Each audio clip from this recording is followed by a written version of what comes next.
Hello, friends. Welcome back to another week. So, I'm doing things a little differently for this week's readings. I just have had quite a bit going on, and I'm just moving restfully through this week. And especially because we've got so much energy coming forward this week with the full moon in Aries on October 20th.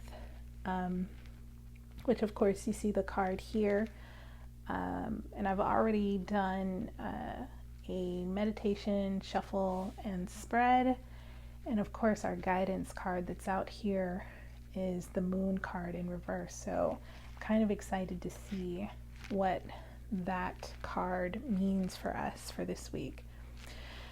So I immediately noticed that I pulled the Ace of Swords in reverse again. And I feel like, I believe that came out last week, the Ace of Swords, where there was maybe some confusion or something like that. And I still sense that there is, I actually really like this reading. So the first card that we have out is the Ace of Swords in reverse. Then we've got the Nine of Wands and the Four of Cups. And lastly, we have the Father of Wands or the King of Wands. At the bottom of the deck, which is actually at the top here, between the full moon Aries and the guidance card for the moon, we have the Son of Wands. So overall, I feel like this full moon is going to be a bit of, we're moving out of confusion and uncertainty. We are moving toward adventure, perhaps even I do get the sense that it's a different way of being. Like, that's just my intuitive sense here. But this Ace of Swords in reverse kind of shows us where we are now. We've either been, I see the Ace of Swords and I think of, I see the Ace of Swords in reverse, and I think of King Arthur, the story of King Arthur pulling the sword out of the stone, and basically, the Arthur could not become king. No one could become king unless they could pull the sword out of the stone. And of course the sword was upside down, stuck into this rock. And so it's like, it's almost as if there's this feeling in this reading of, someone either you're pulling the sword out of the stone and you are leaving confusion and stuckness. And even though, this sword is upside down, it's kind of like you're pulling the sword from the stone, but you're not brandishing it in, or you shouldn't brandish it in a way that is harmful or threatening or anything like that, because we are going into Aries energy. And actually, before I get too deep in that, let's go ahead and read this full moon in Aries, because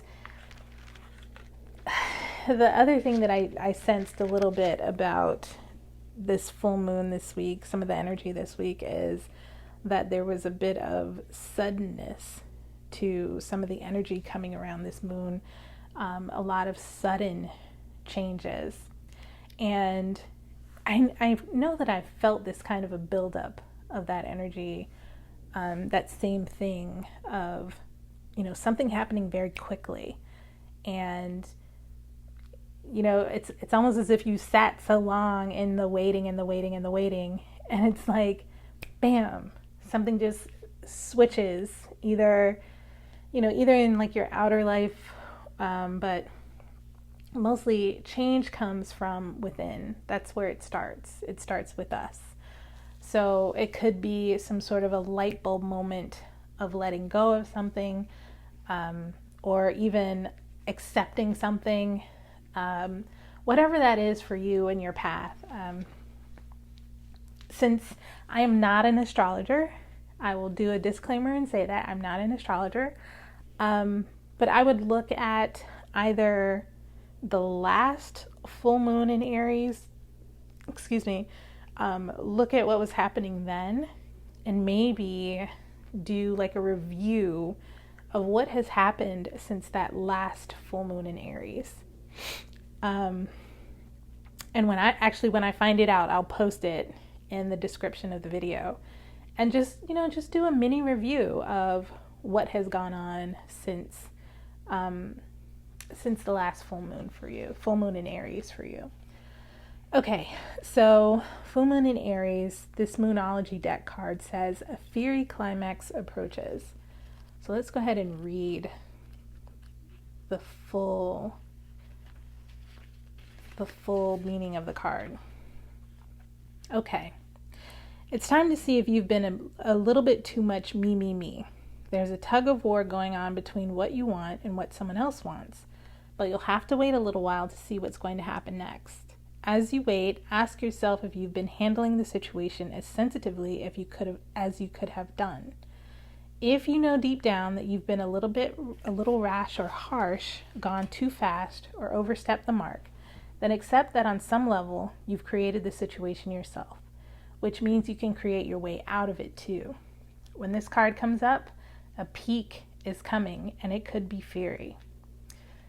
To attune to the moon, be nice, be kind, smile, and be polite as you navigate to where you want to be. Additional meanings for this card: being assertive is good. Just don't ride roughshod over anyone. If you're in a tense situation, meditate your way to peace. Don't be a baby. Sorry, but this could be the issue. You need to have more fun. Yeah, I can see that in this reading too. Need to loosen up a little bit. The teaching. The full moon in Aries is a super fiery time when emotions can run very high. On the upside, there's excitement about what might lie ahead, but tempers are likely to flare with rash comments or decisions. No matter when you pull this card, it signals that the situation has just or is about to come to a peak, perhaps in a rather heated way. There could be a price to pay if you have been too competitive or too blunt. Yeah. Okay, so let's hop back into the reading, knowing what full moon in Aries is bringing us. I still see there's this opportunity, right? There's this, because if you think about it, the story of Arthur, the Sword in the Stone. I don't know if you remember. I think there was a Disney movie. I think it was a Disney movie that went with that story. But Arthur wasn't even trying to take this sword out of the stone. Like, he wasn't even attempting to become king. I think in the movie story, I don't know for sure the actual written story, and I don't want to do it a disservice by trying to talk about it. So I'm gonna reference what I remember of the Disney version. Okay, so Arthur was not trying to be king. I think he was like a stable boy, or like a knight's, I think he was actually in this page energy. Like, he was very, in the tarot, he's very much, not seasoned, had no, like, not strong, not anything, nothing close to a king. But on, I think, advice of Merlin, the wizard, he attempted to pull the sword from the stone, and miraculously it came out. And he got so scared he put it back in, right? And so that's the energy that I'm seeing here. Like, you are unaware of your king energy, right? And I say king, I don't mean masculine or feminine. I'm just saying, the highest energy in this suite, right? You are unaware of your powerful energy and how you were destined for a certain purpose, right? A certain purpose that, of course, is just for you, right? And there's this need for you to either take the sword out of the stone here, like in a I say in like a spiritual or not a physical sense, but like really digging in and creating some sort of getting the message out of the stuck place. And in this 9 of Wands, I see this emergence from the stuck place with new purpose, with you are emerging from the dark. And I know that I talk about, how I equate this card to the ascent of the divine feminine. And I think of the divine feminine, and it's actually, this is so on point because I just had a conversation with one of my viewers about this. She knows who she is, where we talk about emerging from chaos, and instead of it being something that is, physically evident around us, it's actually something that is inside of us, like in a spiritual sense, that we are allowing the chaos to be inside of us in order to eventually pluck from the chaos the purpose for our powerful being, right? And I see that here, and it's as if there's this fire energy coming forward.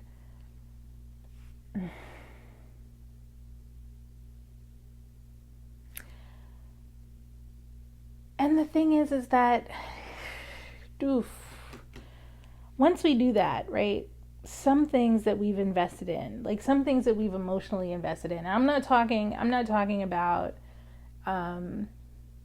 once we've allowed this to come forward, there will be things that we have vested in emotionally that might fall to the wayside, that we may actually have to, and it's not, I'm not saying like relationships will fall to the wayside, although that could be something that shows up once you're moving into your new level of power, something falls to the side.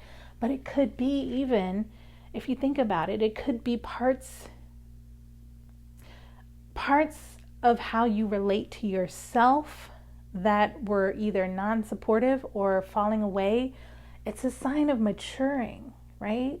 It's a sign of maturing when we let parts of ourselves that are you know what, let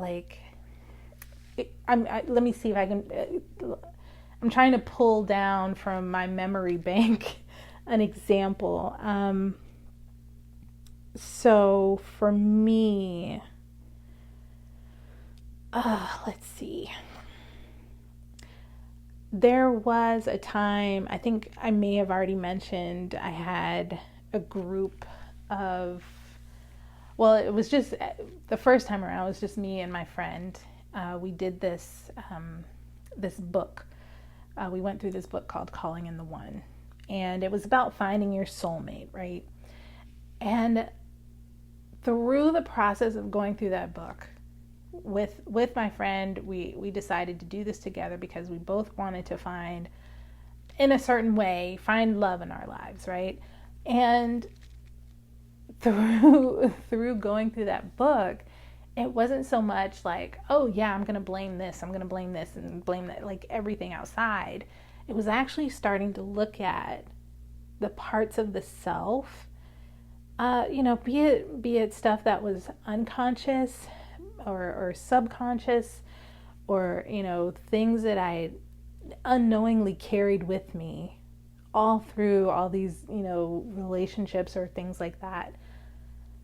This is when I started to understand that I could let certain things fall to the side because they weren't actually important. They were things that were artifacts of either past trauma or things that I had pushed down or things that I had not really dealt with. Basically, you know what? It was my shadow. It was my shadow. And by understanding those things about me, I was able to let them fall away. Like the things that I didn't need anymore because I had addressed them, right? They fell away. And that's what I see in this Four of Cups, is the falling away.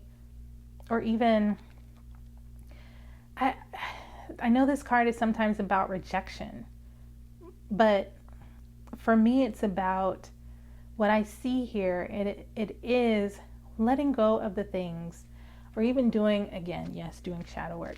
Even doing shadow work to understand the things that we are connecting to and holding on to, that is part of that we don't need anymore. We just don't need it anymore. Man.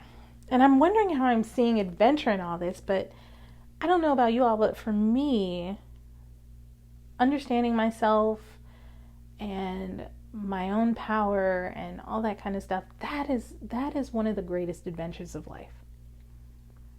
I mean, it's a bonus when you have, friends around you and you've got things, you can do in the world. But I think the best adventure is really the adventure of finding out who you are and owning that and presenting it to the world. That is the most beautiful process ever. So lastly, we come to this Father of Wands. I see confidence here. I see confidence. I mean, this is what the Father of Wands is about. He's definitely very much what's the word? Very, not suave. I mean, but he's this mature man, right? When I say man, I mean masculine.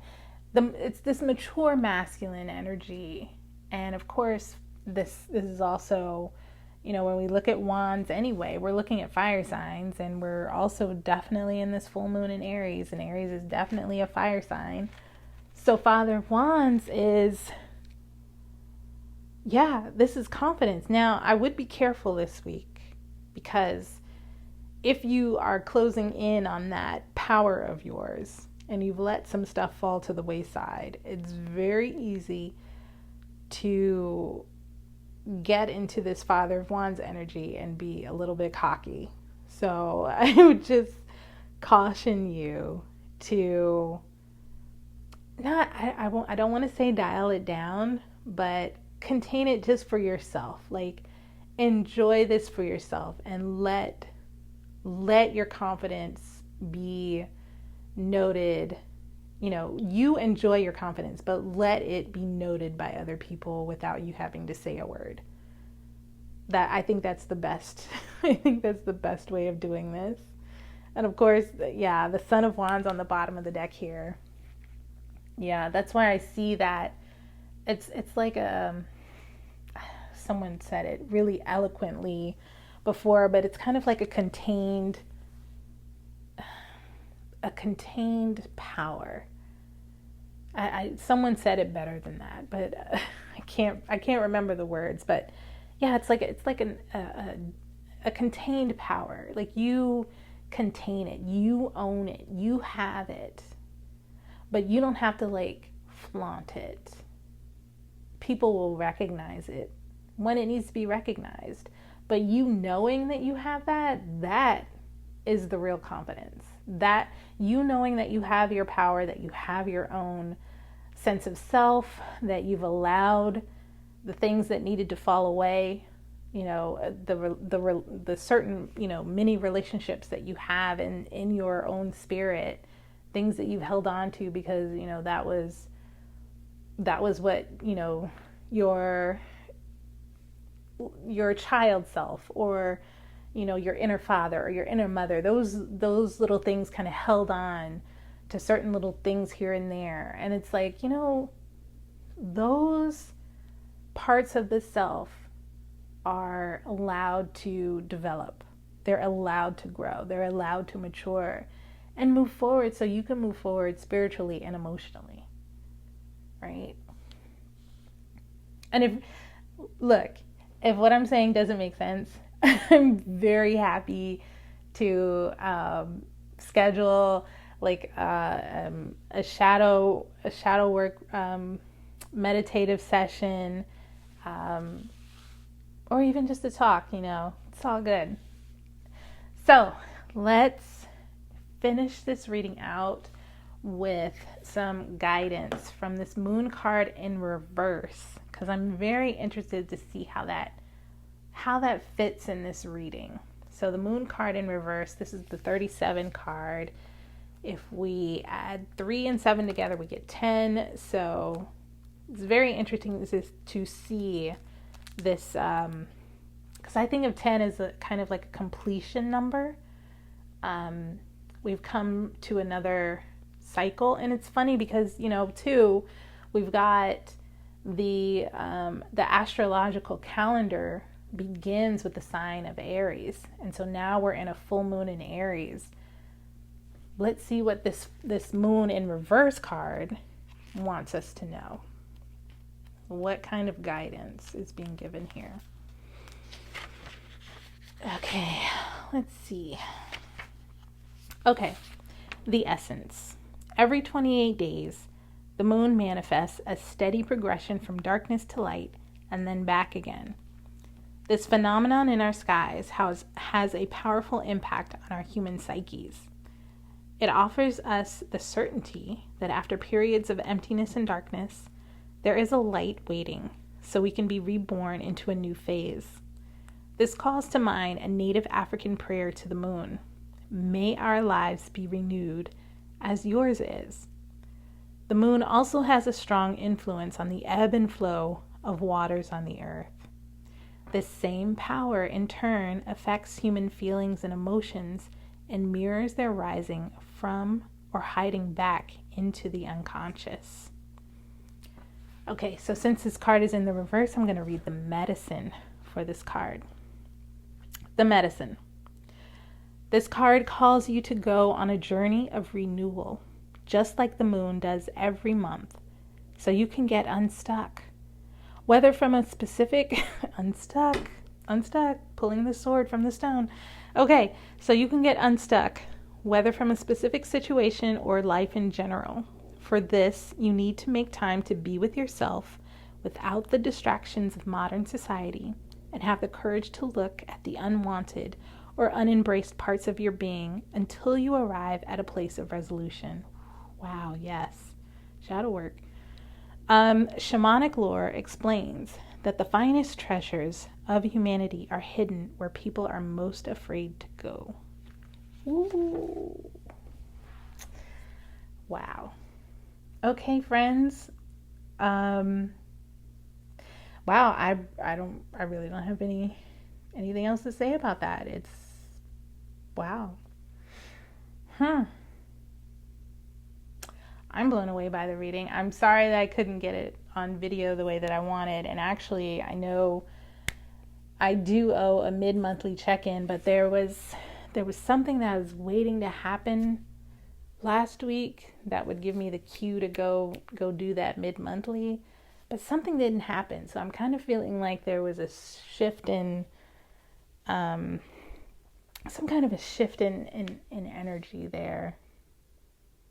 So hopefully, and also on the 23rd, we go into Scorpio season. So I don't know. I think I'm thinking maybe I should wait until Scorpio season to do that intuitive check-in. So I hope you have a wonderful full moon in Aries, and I will see you soon. Okay? So yes, full moon in Aries on September 20th. And then we go into Scorpio season on the 23rd. Scorpio is, I love Scorpio. Um, so we've got Scorpio season. I think Scorpio season goes until mid-November, mid to late November. But I'll have more on that in the next video. Okay? I hope you have a wonderful week and a wonderful full moon in Aries. Bye-bye.